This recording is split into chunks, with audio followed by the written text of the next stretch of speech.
ഇന്നത്തെ എൻ്റെ ഹൈക്കിംഗ് എന്ന് പറയുന്നത് മൗണ്ട് സുക്കുബ എന്ന് പറയുന്ന സ്ഥലത്തേക്കാണ്. വലിയ ഉയരമില്ല, ഏതാണ്ട് ഒരു 870 മീറ്റർ അടുപ്പിച്ചേ ഉള്ളൂ. പക്ഷേ ജപ്പാൻ്റെ 100 ഫേമസ് മൗണ്ടൻ ലിസ്റ്റിൽ വരുന്ന ഒരു മൗണ്ടനാണിത്. സുക്കുബ-സാൻ എന്ന് പറയും. ആ ലിസ്റ്റിലുള്ളത് കൊണ്ട് ഞാൻ വിചാരിച്ച് എന്നാൽ പിന്നെ ഒന്ന് കംപ്ലീറ്റ് ചെയ്തേക്കാമെന്ന് പറഞ്ഞ് അങ്ങനെ രാവിലെ ഇറങ്ങി ഈ കാട്ടിൽ കൂടെയുള്ള നടത്തമാണ്. കാഴ്ച എങ്ങനെയുണ്ട്? പൊളിയല്ലേ?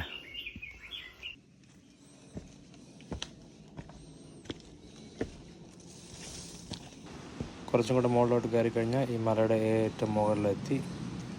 അങ്ങനെ ഞാൻ 100 ഫേമസ് മൗണ്ടൻ്റെ മൗണ്ട് സുക്കുബ എന്ന് പറയുന്ന മൗണ്ടനും കംപ്ലീറ്റ് ചെയ്തതാണ് ഇവിടെയുള്ള ഫുൾ കാഴ്ച.